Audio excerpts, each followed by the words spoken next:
tàkk ba jeex tàkk sapeur léegi sapeur pompier ngi fay lakk gi waaw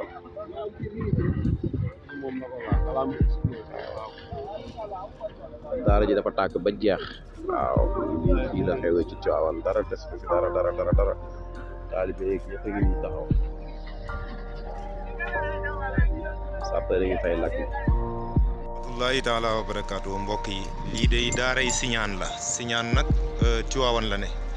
ab daara la de daara bu tàq ba jeex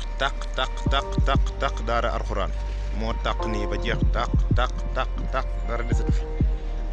ab daara alxuraan la nii bu tàq ba jeex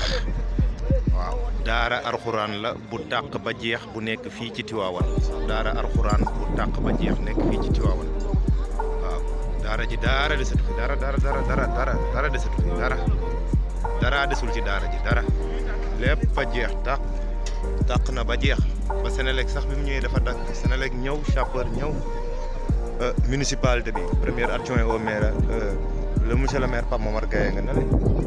donc waa daara jaa ngi nii di jeexaatu seen téere yi xale yi seen téere yi la ñuy jeex donc lan moo ci war a mën a génn waaye su ma xoolee nii xam nga ni daara ji dara desatu fi xamaguñu nag lu ko taal mais ñu ngi xaar incha allah pour continuer suñuy interview yi ak leneen wax dëgg fa yàlla. waaw maa ngi yow